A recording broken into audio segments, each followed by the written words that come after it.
Hey, good time? Good. I need a couple of volunteers. At the back, the gentleman with the glasses, the one that says religion. And maybe you, the reality shirt. If my voice falls down to where you can't hear me, just do that. Okay, if I can reach you too, then I know I've reached everyone else. Oh, I'm already down. Jesus, this is bad. Oops, sorry. I've got it the other way. This is good.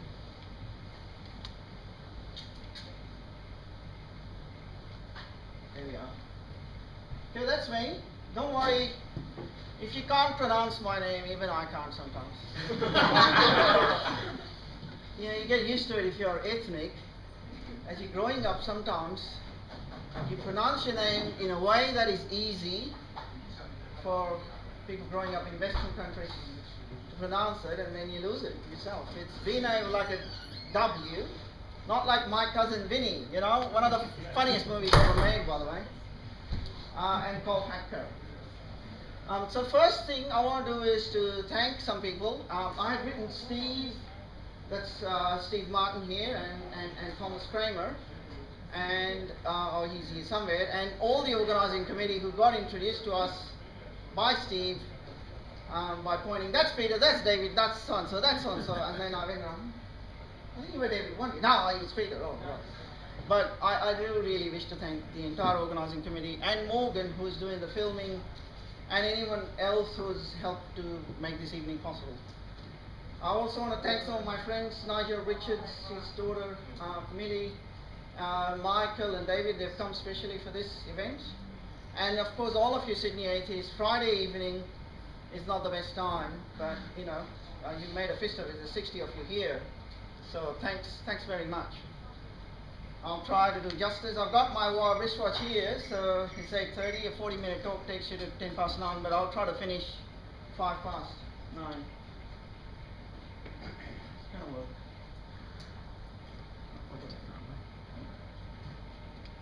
Oh. So this is a slide where I simply say, what do I want from life and how do I get it? The first one I picked up, I said despair. And then the internet told me, that's the face of despair. Then I said, financial worries, and, oh geez, one day I'm going to master this. Financial worries, the party, that's obvious. I said, sense of adventure. Oh, well, that's the curiosity and stress. Notice the sense of adventure and curiosity, young, very young people. Stress, older people. Despair, older people. Party is not a person. Maybe it's a dog. So what we want to do is to use this philosophy to try and just get 1, 2, and 3. And think of this binoculars as something that is, what if it was turned inwards? Not literally, but I mean introspection. So if you did a lot of introspection, and of course you've got day-to-day things, you spend 10% of your waking hours doing that, maybe 10% party, and 70 to 80% you're having an adventure. Now let's see if you get there. 35 minutes, clock is ticking. Oops, I go forward. Ah, there it is. Now, before I tell you what the holy grail of objectivism is, something a little bit about me. I read the Magnus Opum of Objectivism. It's a novel known as Atlas Shrugged when I was 14. It took me a month to read it. And you can demand of me, have you had a great adventure? And my honest answer is sometimes yes, sometimes no. In fact, I had a really bad time between 14 and 19. When I was around 19, 20, I had suicidal thoughts, in the sense that I didn't actually attempt anything really bad, but I used to think when I was on a bus going past a cliff face, I wish the bus just goes down and it, that's it. I'm relinquished to the responsibility of life. Then I got back up. It was a revival of sorts. That was pretty good, 14, 15, 20 years. Then I had another setback. I got back up again. And that's what we're talking about. Adventure. means having your share of ups and downs, joys and sorrows, extreme trials. Some people will let you down, lots of hard work, pleasures of achievement, frustration and uncertain success. So why do we want this? What we're doing is we're going to raise the stakes, and when you raise the stakes, that's what you get. You get more pain, you get more pleasure, you get more life. So what I can guarantee you is that life will never get boring, dull or insipid. And that, I am a living testament to that. I'm never bored. I won't say I'm never unhappy, I won't say I'm never stressed, but I've never got bored for the last 20 or 30 years. So it's about getting out of the life that starts becoming like a drudgery. You can't party all the time, but you can have an adventure. So in response to this, people sometimes say, but if you are not always had an adventure, why should I learn from you? It's like when I once went to a gym and they put me through this fitness test, and I did okay. I didn't score that well. I'm not an athlete. And they said, yeah, lung capacity is okay, but you're below the scale of where you need to be, athlete-wise, and you know, you want to lose weight, and I think you should lose 8 kilos. I said, okay, I accept all that. And then I saw this lumbering guy come up to me.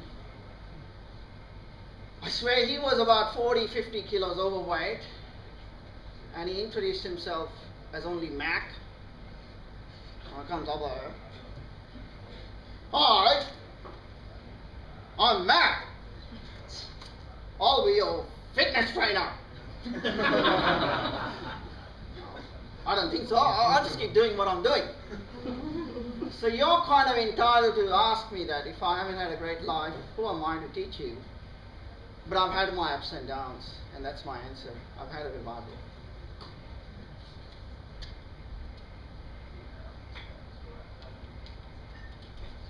Okay, so if you can kind of get that feeling, where that sense of adventure comes from, you'll remember at the very least when you were a child, you were full of curiosity, full of the sense of adventure. There were so many things you'd never done.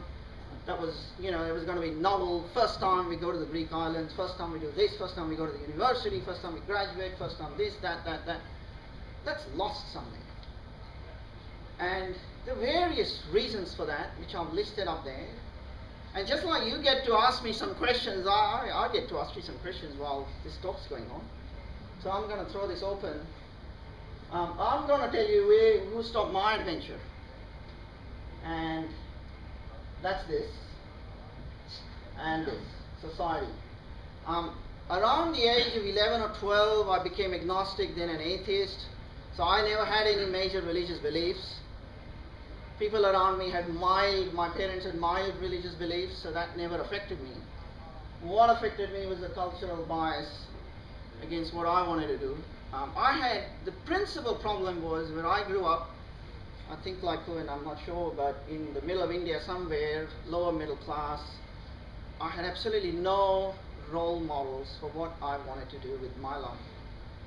And Objectivism did not provide me with the role models I needed when I was 14. I was hypnotized by it, and the role models were doing something else. And that, when we speak about the benefits and hazards, you see why that happens. And that's a hazard. And no one's here below the age of 18 as far as I can tell, so probably not a big worry.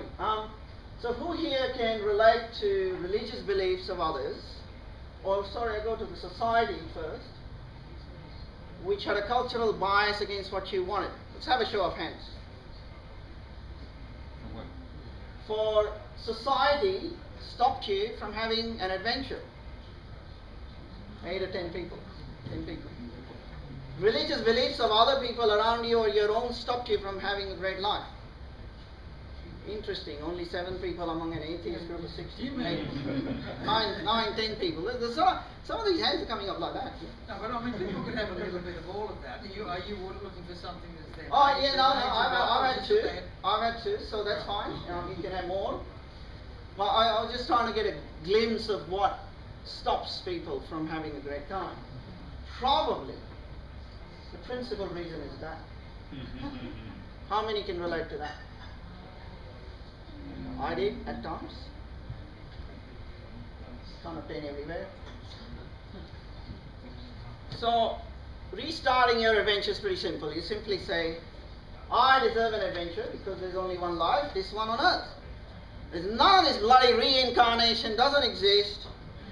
You're not going to be judged by anyone. There is no heaven, there is no hell. Although I personally, if you had to have something, that 7 reincarnations is a better theory than heaven or hell. Because heaven or hell is all very binary. You either make it, you pass or fail. So if you've done a lot of bad things, you might just scrape through and pass. With the 7 lives theory, you've got to keep getting better and better until you get that so-called ultimate life. But if we are all atheists here, then there is but one life. And that's the life that you have now on this earth. This is a passage from a novel Ayn Rand wrote. She's the founder of Objectivism. The novel is We the Living. And among other things in that novel, there is a love triangle. Kira is the principal protagonist, the heroine of the novel.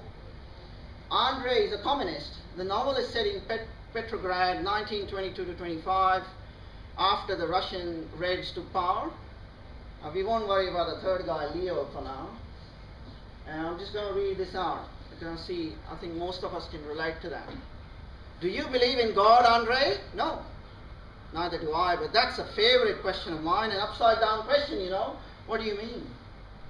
Well, if I ask people whether they believe in life, they'll never understand what I meant. It's a bad question. It can mean so much that it really means nothing.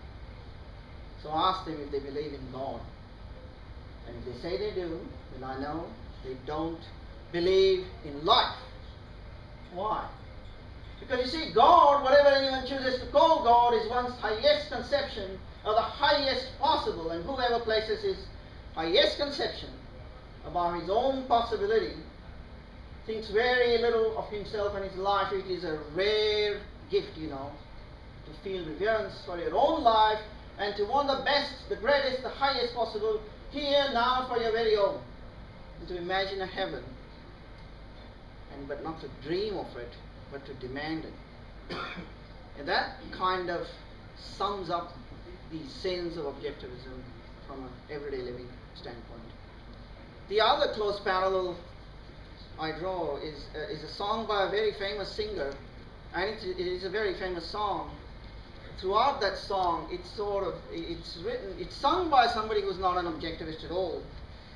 But throughout that song, you get that amazing feeling of what really objectivism is all about. And even if I tell you the first 3 lines of the last stanza, you'll know which song it is. For what is a man? What has he got, if not himself? For he has not. Then he has not. To say the things he truly feels, and not the words of one who kneels. Anyone know who the singer is? Frank Sinatra. And the song? My Way. My Way. Kolhatkar is the Sinatra song, that's so all famous. No, I didn't sing it because I'm such a poor singer. So I'll just speak the words. So the founder of Objectivism, Ayn Rand, and I've given you a list of, this isn't even a comprehensive list, but this is a list of everything major she has written. Strictly speaking, these two, Lexicon and the Objectivist Epistemology, not written by her, but after her death, written by her followers. There's a reason I put this voice of reason at the top, because atheists can relate to the title, the voice of reason. That's one reason. The second is brevity. It's about 200 pages, and it's got a lot of essays that are about 3 pages long. So you can get through one essay quite quickly. Atlas Shrugged isn't anything like a normal novel. I did read it in 1 month. It took me a month to read it when I was 14, but it was between year 10 and year 11. So you have holidays, mom's doing the cooking, you never have to do anything, you just keep on reading. A normal novel is about 100,000 words, that's 350 pages. If you buy a copy of Atlas Shrugged, it'll be around 950 pages, but watch the font on it. By some accounts it's got over 600,000 words, by some accounts 560,000 words. So it's a huge, huge commitment. By all means go and read it, but it's a big commitment. I mean, in contrast, War and Peace, 287,000 words. I think the Bible is bigger, and there is no such thing as a normal length for a novel. Any guesses on how long Gone with the Wind is as a novel? Anybody? Greater than 500,000? Greater than? I think it's bigger than 700,000 or 800,000. The Great Gatsby? 47,000. Harry Potter series, most of them around 150. That seems to be the kind of golden mark. There are I think Philosopher's Stone small. One of them small, less than 100. Game of Thrones, most of them are 500 pages, which would be about 150,000 words. So by all means, get something on the left-hand column, and at this age, you'd be wise to get something on the right-hand column. Okay, so now let's come to the foundations. We're going pretty good for time anyway. First thing is existence exists. So, be amazed that some philosophers say, well, this table doesn't exist, or this wall doesn't exist, because it's changed by your perception of it. And to those, we invite them to go and knock their head against the wall, and they'll know it exists pretty quickly.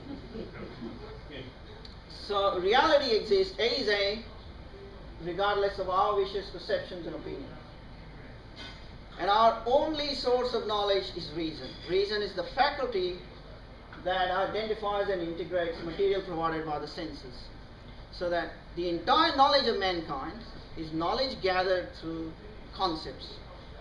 Concepts become higher and higher concepts as they are integrated, and abstractions form more abstractions. So you get abstractions from abstractions. Now if that's confusing, let's just take an example. This one here, that's a table, that's a table, that's a table. So I have got an integrated concept. A table is something with a flat top, 4 legs, and there's all different kinds of tables, round ones, square ones, wooden ones, metal ones. And then I have chairs.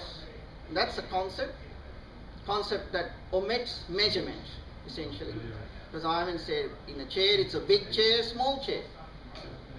And then you have an abstraction from abstractions, which is furniture. Integrates both tables and chairs. So the entire body of human knowledge, so says the theory of epistemology, which is a theory of knowledge under Objectivism, is composed of concepts. So we are competent, humans are competent to perceive reality through their senses, eyes, ears, sound. They integrate it through concepts. So reason is competent, reason is the only source of knowledge. And a rational code of ethics is possible. It is possible to derive that with no reference to faith by simply observing the quintessential characteristics of human beings. And no individual, no group has the right to initiate force against other human beings. And force is only permissible in a retaliatory, in retaliation in that context.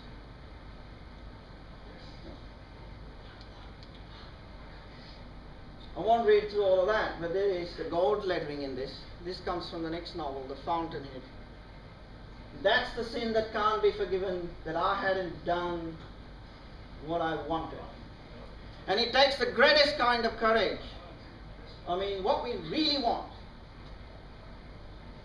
Because it's such a big responsibility to really want something. This is not an easy statement sometimes to relate to. Some of us can, some of us can't. I couldn't at the beginning, now I can. If what you desire is so inimical to what society wants of you, then it takes a great amount of courage to stand alone, withstand all those forces and say, no, I want that, that's what I'm going to do.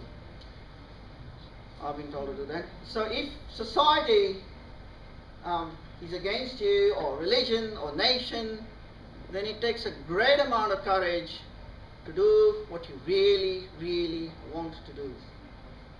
To go against convention. So if you wanted to be a musician and you were afraid that you couldn't make a living at it, it takes a lot of courage to keep going at it.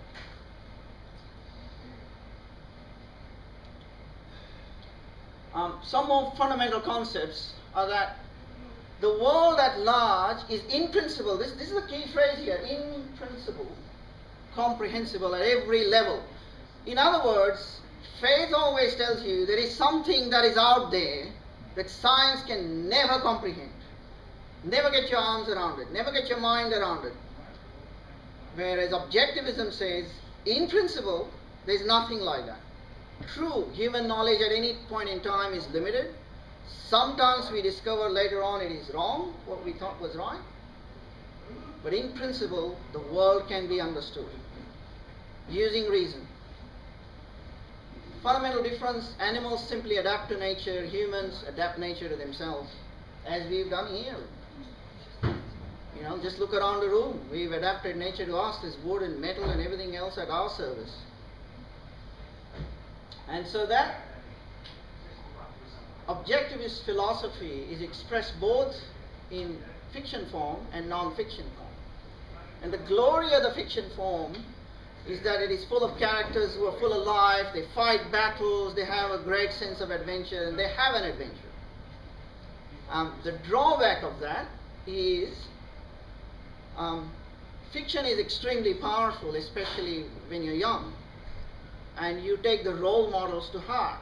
And what that means is you miss the forest for the trees. You don't, or at least I didn't, and at that age most people wouldn't, take the essence of it, like at the age of 15, and say, well, that's the real message of this.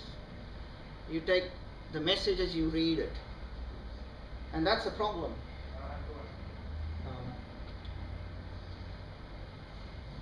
I'm going to run through this a little bit quickly, only because it's such a major topic.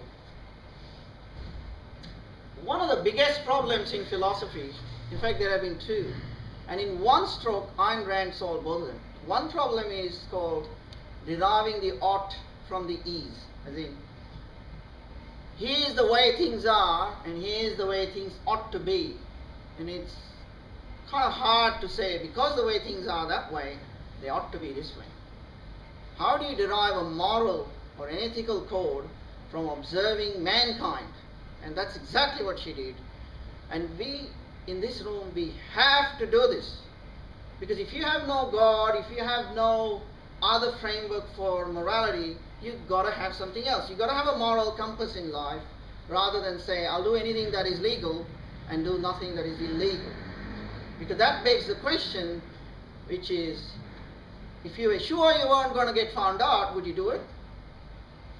And the answer ought to be no. And where did this moral compass come from? So the ease is that human beings have no automatic mode of survival. They survive through reason. Take a bunch of human beings, throw them on an island.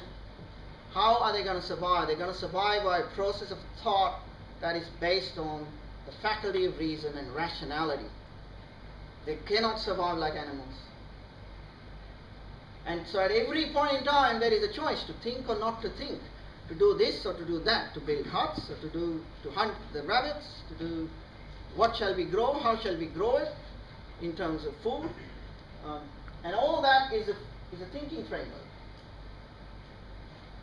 And last but not the least, although religion and many other things tell you pleasure is bad, pleasure actually is an affirmation that you're leading the right life the right way. And really this is more like a flourishing or a kind of a happiness pleasure. And then the second paradox I was going to talk about, many philosophers have called it the pleasure paradox, or the paradox of hedonism, which means that the more you chase pleasure, the less happiness you get. Rand solves it, in fact. Rand says, no, you get happiness by achieving your values. So you don't chase pleasure, you achieve your values, and then happiness is a byproduct of achieving your values. So what are going to be your values? The first thing is, what's a moral code appropriate for human beings? Man qua man is a term you'll see in Randian literature again and again. And quite unfortunately, she uses the term man's life multiple times to mean very different things. Because man's life she uses in the old-fashioned way, man being a human, man and woman. But she also uses man to mean the species Homo sapiens. So an overriding moral code that is appropriate for human beings as a whole should be a framework.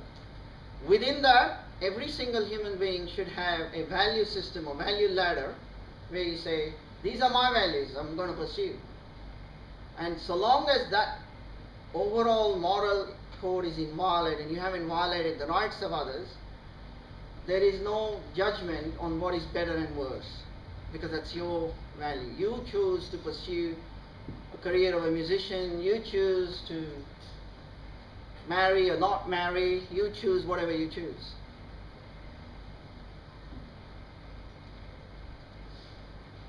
And there's three principal ways in which you get there. One is to live authentically.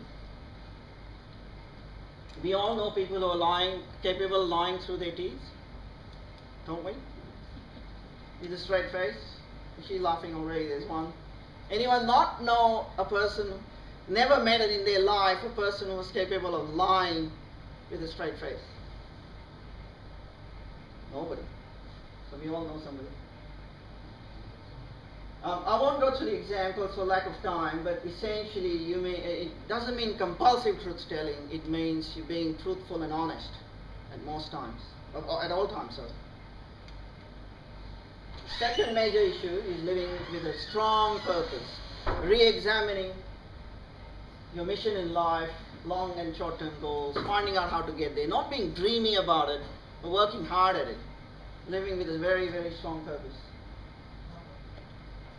And the third thing is to have a value ladder.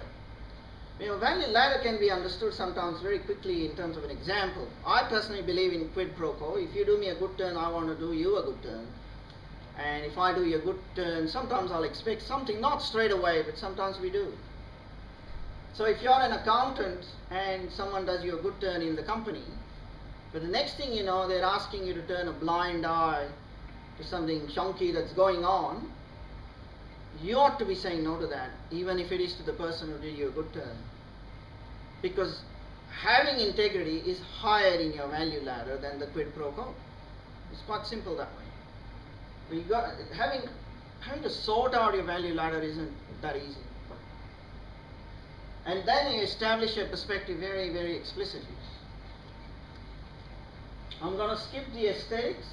I'm just going to give you a couple of examples of some very, very popular movies rather than books. There's a movie called The Crash, and that won an Oscar for Best Film. Many of you probably have seen it. It is not a movie which is romanticist. It isn't something that celebrates characters and positive values. It's a bit like there are no moral absolutes in that movie. Same thing happened in No Country for Old Men, for those who've seen it. Revolutionary Road, The Reader. Australian example, Don's Party, the play as well as the movie. As against all these sort of Disney movies and Conviction, On the Waterfront, the Marlon Brando movie. They're much more about good versus bad and good winning. We've been through this. The hazards, primarily, I'll just go through the hazards. The unfiltered subliminal absorption, missing the forest for the trees, because when you read a philosophy in fiction, it is immersed, when I say it's immersed in concrete, it's immersed in the lives of people, how they lead it. And the heroes of that will become role models. And they may not be the role models you need at the time. It's also, there is no emphasis on, if your life isn't going well, how do you get from A to B? It's more sort of, that's the way you should be. So that's another sort of problem. It's not a hazard per se, but it just doesn't cover that. On the other hand, it is a complete and integrated philosophy of ethics, politics, economics, art, what we called epistemology, which is the theory of knowledge. We've been through that. Guiltless pursuit, soul search to define a mission. Among some of my second or third last slide, you should be able to readily identify the distinction here between the left-hand side and the right-hand side, just by looking at a few examples. To be an objectivist, you have to be an individualist who relies on his own judgment. He's authentic. Your motivation is internally generated. And the last bit is this isn't something you find in the Randian literature. It's my personal observation that sometimes you can tell a person by the way he or she carries himself. Not always, but sometimes you can. Respect for a given word. I mean, to give you a simple example, I used to go to a dog park and I met a gentleman who was coming around the same time, and we agreed to meet again next Saturday, 4 o'clock. He didn't come, so I then saw him on Sunday, and I said, what happened? We had each other's mobile phones, and he said, nothing happened. I said, did you forget we were supposed to meet at 4? He said, no, I didn't forget. It hadn't sort of occurred to him that all he could have done was, even if he had lied saying I'm tired and in a little text, could have avoided, me wasting my time. But there are people like that on this earth all the time. We see them. The collectivist sometimes is given to bluster, or is too shy, too humble. But that, like I said, is just a personal observation.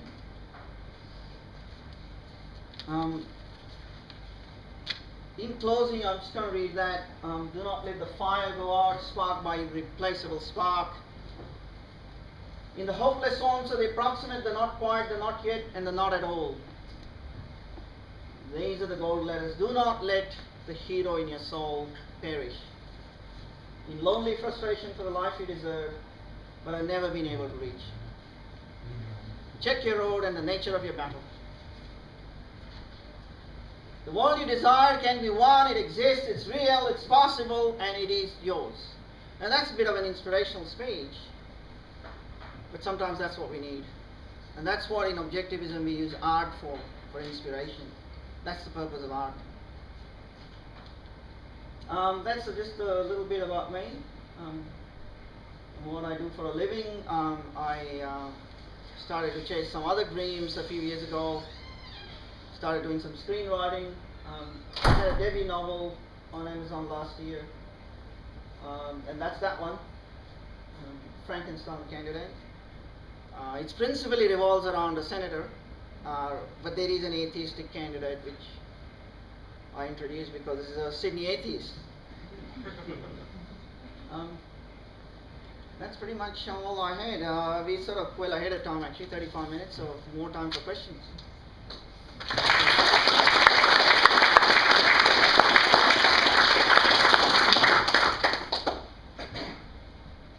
I just have a question for you.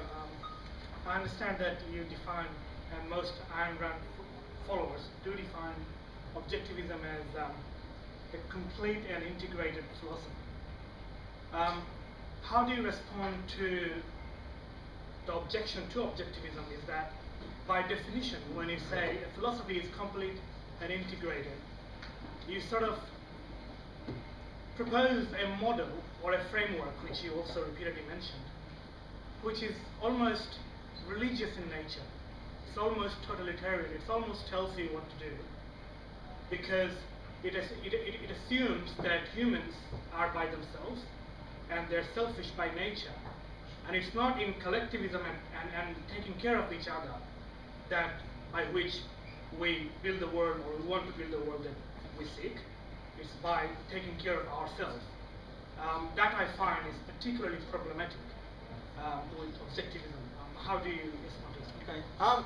Did everybody heard the question? There's 3 questions here. First, you claim that Objectivism is a complete philosophy. Well, I didn't, but some do.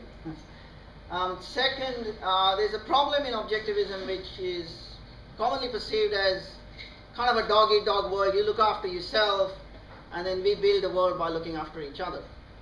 That problem, actually, I'll address it first because that has been addressed. There is a schism, if you will, in objectivism. There are two schools of thought. The other one, which is a breakaway group, has said benevolence has survival value, and therefore it is a virtue. But it's not still regarded as a primary virtue. And the reason is you can't give away what you don't have. The primary virtues are listed as reason, which leads to rationality. I forget, Nigel, help me out here. Reason, pride, and rationality, integrity, honesty, justice, productiveness. There's a triumvirate of three things. Reason that leads to rationality. Rationality, reason, purpose. Purpose, reason, purpose, self-esteem. Purpose leads to productivity, self-esteem leads to pride. Reason, purpose, self-esteem. Now, if you're in an airline, you'll notice that they always tell you if the oxygen mask falls, even if you have an infant or a small baby, first put the mask on yourself, get into a position where you're strong, you're capable of helping someone else, then help someone else. Because otherwise, it might be that both of you need help. So objectivism has never said benevolence is bad and you should ignore other people. The stress on benevolence as a virtue was less. And if you see a world in which everyone follows reason, never interferes with the rights of other people, and are all very productive, then you get a wonderful world where benevolence would be voluntary and natural because it is inherent among human beings to do so. And objectivists call that a trader principle. Typically what that means is it either operates at a low level, I do you a good turn so therefore you do me a good turn, or you do someone a good turn simply because it makes you feel good. What other return do you need? It could be, if that's the way you are, that would be one of your values, to be compassionate and to help other people. Would be in your value chain and in your value ladder, it would be quite high. So remember what we spoke about is this man qua man, not interfering with the rights of other people, is the overall framework. Within that, you choose your own values, but it has to be within that. So you can't say I get value from punching somebody or looting somebody, because the question to ask is, if every human being followed that moral ethic which you are propounding, what would happen to the world? So if everyone was a robber, we have a problem. Who's going to produce the food? Who's going to produce the engines, the aeroplanes, everything? The human race wouldn't survive. Sorry. Isn't Ayn Rand's philosophy of objectivism merely a euphemism for social Darwinism? Sorry, what did you say? Social Darwinism? No, it isn't. Can you explain why? Sure. Firstly, I want to try and define social Darwinism because it's not a term that I use. So let me see if I get that right. Are you essentially saying it's survival of the fittest, and that the lesser people would perish? Is that your understanding of social Darwinism? Yeah, survival of the fittest, yes. Okay. Applied to the human species. Yeah. Right. When you look across the history of various nations in the world, the most prosperous nations have been the ones that have followed a free market enterprise system. And even if you are extremely compassionate about the poor and you really care about them more than anything else, first thing you should be doing is marching on the road with a placard that says pro-free enterprise. Regardless of how you feel about it morally, it's free enterprise that has released people from poverty. And Rand uses an example about this sort of so-called intellectual tree, which is the classic criticism is that the people at the top of the intellectual tree in this system would do extremely well. Yes, they would. Not exactly right, because even in her time, Elvis Presley made more millions than Albert Einstein did, and she said that's fine. People value Elvis Presley's songs. But the person at the bottom of the intellectual pyramid gets an incalculable benefit from the people at the top, provided they are of the nature that we spoke about. So if you've got scientists at the top that are innovating, and life is overall, and the economy is getting more and more productive, which is what happened in the United States in the mid-18th to mid-19th century, the average worker who spends 8 hours a day or 7 hours a day, 5 days a week working, used to afford a very, very good life. I mean, I was amazed one day when I saw the working conditions in Scotland in the 18th century. We're not even talking third world. These people used to work 18-hour days, 6 days a week for 2 loaves of bread at the end of the day. And so, who's invented the machinery, the productivity that has resulted from all these inventions has come from the top of the intellectual pyramid. In contrast, the person at the top of the intellectual pyramid gets a lesser benefit because the rest of us are simply not able to contribute as much, intellectually speaking. So, no, it isn't a social Darwinism theory at all. Yeah, you often get things that just become a sort of an ideology of success, and you get, it's a success-oriented world. You get winners and losers. The winners concoct theories of why they deserve what they've got and why the losers deserve what they've got, and they just simply become theories that simply try to settle in the status quo of economic success and so forth, and that it seems that objectivism has been dragged into that more so than it's ever influenced other intellectual endeavours. I don't know if I'm making myself clear, but what I'm saying is that it seems to me that with objectivism, more than even, I mean, you've got things like, what was that, the medium, what was that book, big success book that we had a little while ago? The Secret? Yeah, The Secret. Yes, all that sort of crap. So objectivism becomes The Secret. There's so many more people who would have a very superficial idea of objectivism as an excuse for why they're doing well and the other bugger's not, and why they don't have to give a bugger. That there would be people who've ever actually read many of the books and could tell you much about the philosophies.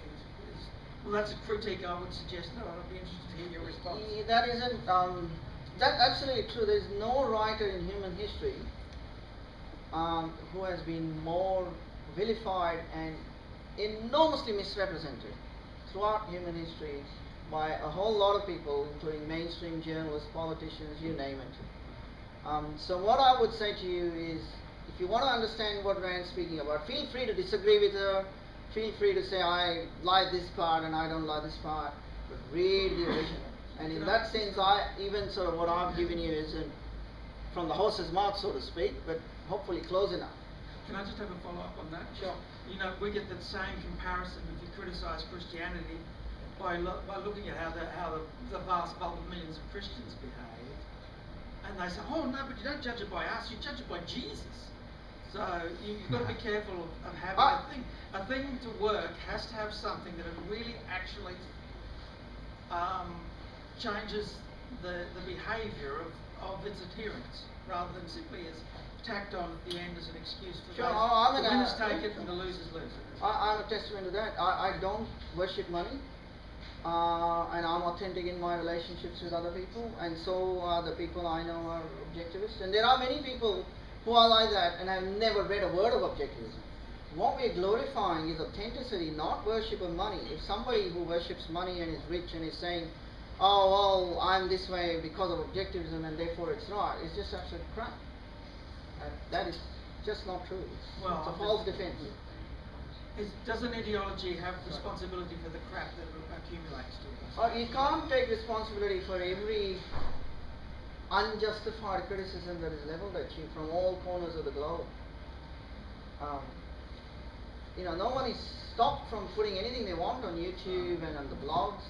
Do you take responsibility for the misunderstandings that will arise from something not clearly put? Yes, but not when the misunderstanding, in the opinion of many objectivists which I share, is a lot of it is deliberate, smearing, and not a misunderstanding. Morgan? So I've got 3 problems. One's a question, but sure. You mentioned that animals adapt to nature and humans adapt nature to themselves. I think ants and bees and monkeys would probably disagree with a lot of that. They adapt nature to themselves as well, fairly heavily. But anyway, I wanted your opinion, because laissez-faire government is something that Objectivism talks about. Yes. I wanted your opinion on NDIS, so the National Disability Insurance Scheme, which the government is actually doing, taking money off everyone to help those that need wheelchairs and crutches and etc. and walking sticks. That's something that I don't know if that would adhere to Objectivism to some extent. Okay. I'll answer the first bit first. Your observation about bees is correct. Yeah. It's a more generic statement about to the extent to which animals adapt. I mean, yeah, birds make nests. They pull up twigs and they make their own nests. So they adapt nature to themselves as much as they adapt to nature. But I think that's a question of magnitude rather than a blanket statement. So you're right on that side. On the National Disability Scheme, I don't wish to sort of have a single answer for a single question when it comes to politics. And the reason what would your answers be to that? If you were empowered my answer is, when you move to a system of free market capitalism, the prosperity that results is enormous and would allow many voluntary organizations to come up to help the disabled. So if you take that in isolation and you say, oh, but don't you want to help the disabled, it sounds very callous to say, no, I don't, because it's not me. I would like to help them. Like the CEO of Myer, who said that the money that's being used for the NDIS would be better spent at Myers. No, I disagree with him, by the way. Yeah, I disagree with him too. But part of the problem in the modern economy, when you have central banking particularly, and when you have antitrust, is that the government and the big corporations form a kind of a symbiotic relationship. That is possible because we don't have a real free market, because government has power to say yes or no to projects and to give subsidies. And that's not well understood. I mean, one of the adherents of Objectivism said, one day I'm going to write an essay which is called Big Business versus Capitalism. Because capitalism actually helps small business, not big business. It's big business, it's Pan Am, which sought a regulation that prevented other airlines from entering the airline industry. And we see that so long as the government has power to make favors, they'll favor the people who can make donations of hundreds of millions. Goldman Sachs made a donation, yes, to the Barack Obama campaign and to the Romney campaign. And that's how this whole featherbed is sort of built. It's a nested featherbed. And so if you want to move towards free market capitalism, the first thing you would discuss is not the National Disability Scheme. The first thing you would talk about... I'll use that as an example, but there are other things like that. There's the dole. It's question of higher value and lower value. Once you get much higher levels of prosperity, you get a whole lot of voluntary organizations that start helping. So if I was Prime Minister, would I get rid of the dole first and the NDIS first? No. I'd make sure the education is right, and I'd get rid of antitrust, I'd get rid of the ACCC, I'd get rid of the NBN, privatize it, I'd get rid of Gonski. And then I'll move backwards to the dole. Sorry, yes. Sorry, your implication that a whole lot of voluntary organisations would come up is totally anti-objectivist, isn't it? No, if it's voluntary, why is it anti-objectivist?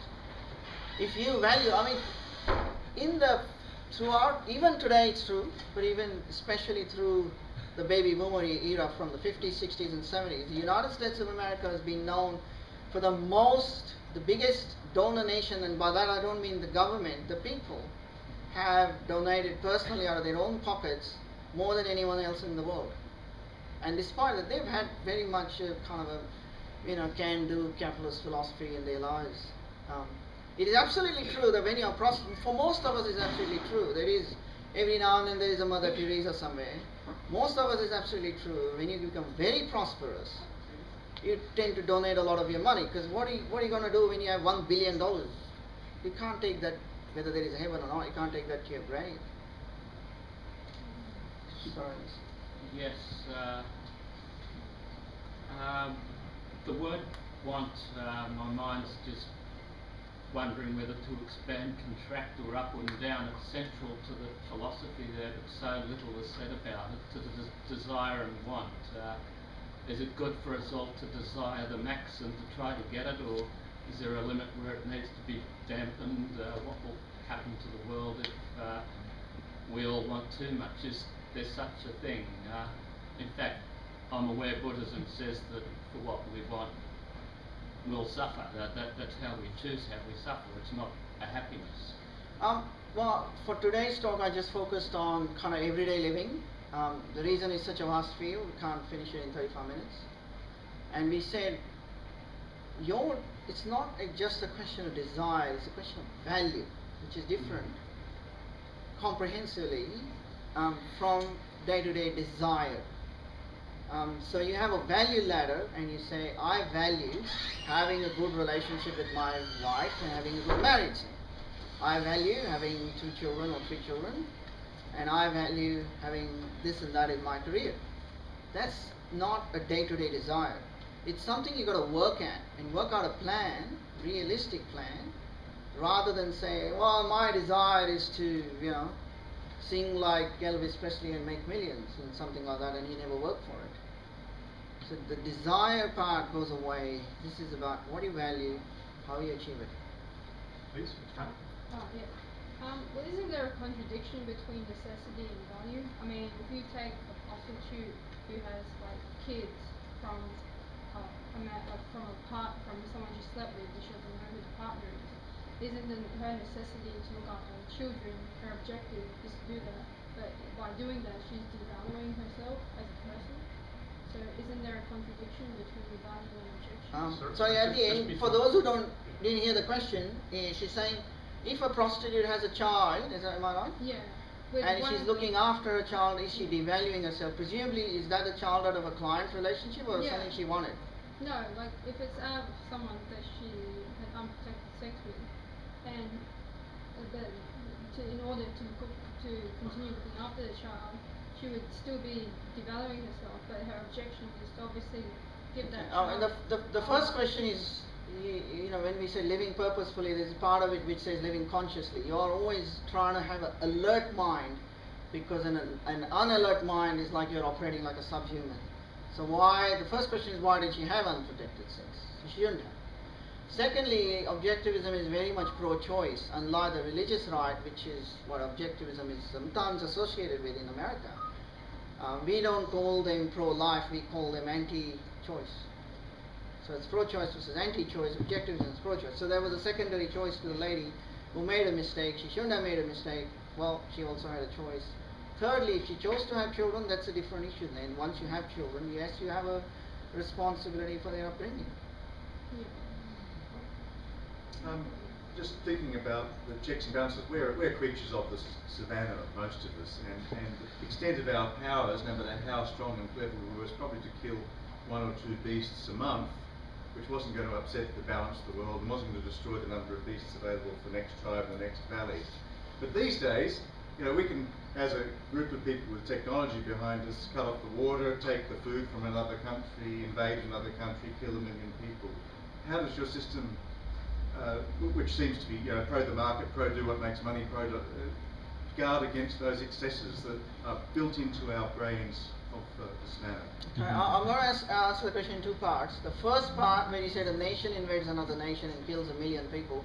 Well, we just said we don't invade the rights of other people to the extent that I wouldn't even say to David, I'll meet you at 3 o'clock and not turn up without telling him unless it was an emergency, because I don't want to waste his time. So forget about killing somebody. We're always valuing and respecting the rights of other people. Well, we don't. You see, we've got the No, brain as a what I'm problem. saying is objectivism. If you Objectivism follow recognise our objectivism, problems? then you would value the rights of other people as much as you value your own. Because that's the only way the human race can live. There's no breaks in objectivism, is there, against people doing the wrong thing? Yes, it's voluntary. There are other forms of society and government that actually set limits. The ACCC may be very fluid, but it sets limits on people doing absolute monopolising particular industries. Okay, so there's a 2 parts. First, you don't violate the rights of other people. Right? Then the second part is, our resources on the earth at large, limited, such that if mankind just goes and grazes to eternity, then those resources would be depleted for the next generation. Right? That I have read quite a lot about it. I think it's a myth. The Club of Rome global warming prediction was wrong. It's based on a lot of fallacious reasoning, and we don't have time to discuss that whole kind of anti-industrial carbon racket that has taken over our world. I'll tell you what is really, really endangering the next generation. The fact that the gold window was broken in 1971 and governments have been free to issue limitless amounts of debt is going to cause an enormous sovereign debt problem. That what governments are doing is they say, if I want to finance the NDIS and this and that and that and that, and I'll have this big $16 billion deficit, and I'll just issue more debt. Someday that debt has to be paid. And the Keynesian economists are saying, oh, we'll just print it away. Well, if you print it away, there's going to be massive inflation. And so that's where the next generation is really going to face some hard times, rather than there not being enough food or beasts to kill, because that just isn't happening.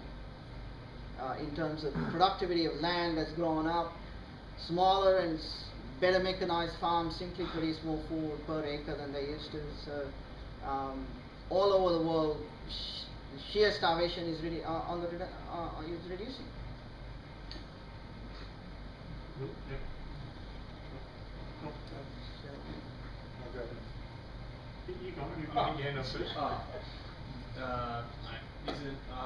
I've actually read Atlas Shrugged in it, and I've heard enough that Ayn Rand to actually assume that she's important, that she actually rejects that the moral code actually is the opposite of what it claims to be. It is a moral code that rejects the morality of life and embraces death. She, for example, granted the moral sanction to a serial killer who murdered other people for pleasure because he rejected society, pursued his own goals without considering the happiness of others. Also, in the novel Atlas Shrugged, she condones the destruction of human civilization by a small group of individuals for their own private personal profit, by committing acts of fraud, destroying large supplies of natural resources that will lead to the deaths of everyone in large areas of the United States. And John Galt commits fraud by destroying his motor. We don't have to yet. No, I understand the question. The first part, as far as I know, is a complete myth. Whether I can't imagine Ayn Rand said, well, according to the question, what did you say? She was in favor of the serial killer, or yeah, but Google gives you a lot of searches that lead to all sorts of blogs about people saying all sorts of things. To my knowledge, she's never sanctioned or said anything beneficial about a serial killer of the kind of serial killer we're talking about. Yes, I wasn't able to put these efforts to catch you. And someone could have been misquoted. As far as that interpretation of Atlas Shrugged is concerned, the inviolate rule that's actually there in the Fountainhead as well. The inviolate rule is one of intellectual property. And Howard Robb, even more so than Galt, dynamites the building he creates, and his defense is in the end speech.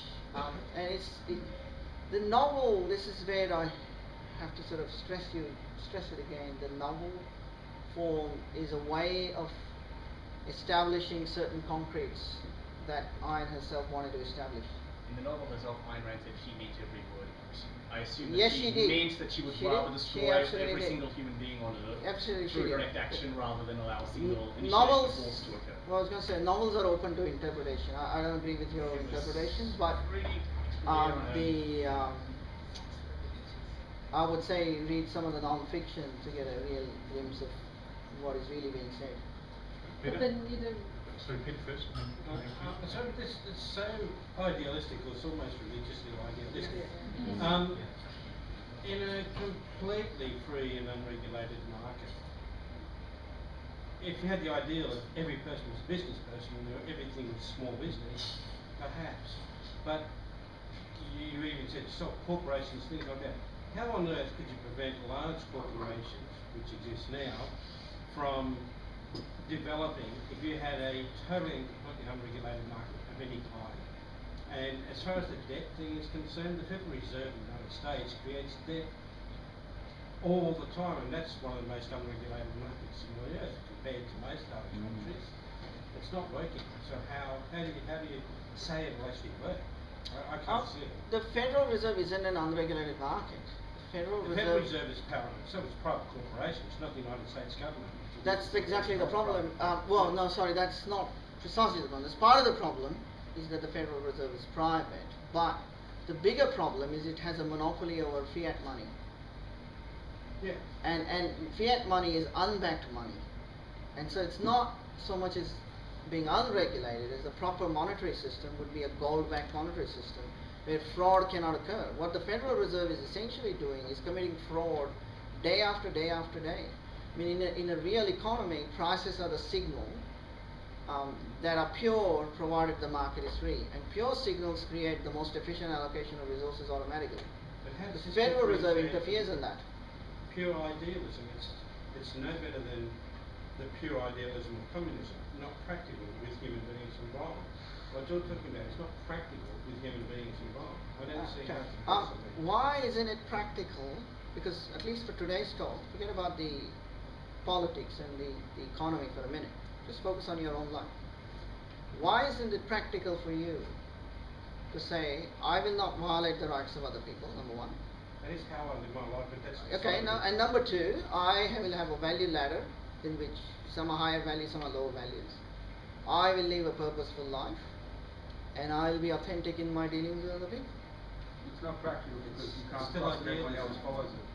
But it is your theory. The problem is basically applying a philosophy that was meant to guide an individual life and trying to apply that to how a government or a larger organization is governed. Whereas decisions, a government cannot be individualistic. So while as an individual, I've never misunderstood objectivism, and in fact a few months ago, Andrew and Murray and I were talking about it, sort of fits inherently into what I believe.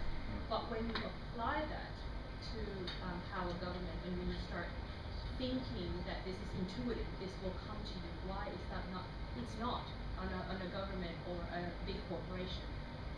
You cannot. I'm going to try and answer that question in one sentence because I know someone else has been raising a hand and there are two others. One is that the proper function of government in objectivism is simply to secure individual rights. That's right, that's correct. So that's sort of my one-line answer about the function of government. I could go on, but I know there's other hands being raised. So you had a question? Well, no, actually, I think some of my what I was wondering about was a bit voiced behind there, but in the sense of free thinking, if you follow a certain thinking or theory, it just stops the free thinking and it becomes a bit of an indoctrination, and it's sort of a bit against of what I'm trying to. I mean, I can understand that you're trying to propose a system that will work in society and law and doesn't become a. But it's a bit limiting as well, and. So I get this question has been kind of repeated. I get a sentiment coming from this group that anything that is idealistic is close to religious. I can only say I disagree. I mean, idealism is something that for us is very near and dear to us. But it's idealism based on reason rather than idealism based on faith. And being idealistic is not only not wrong, but is absolutely necessary. What happens if your ladder of values doesn't marry with the people around you? How do you then avoid imposing your values or stepping on their values and knowing how you're aligned? There's questions about my ladder, her value of her ladder of values won't be the same as somebody else's. It will almost always be the case that our value ladders don't match. And that's the whole goodness of it. It's the individuality of human beings. I mean, imagine if every human being just wanted to become a farmer and have 6 children, and life would be boring. So we get along with other people all the time, including husbands and wives whose values systems should ideally closely match, but they're not identical. And one is by making our values explicit. So the people around you understand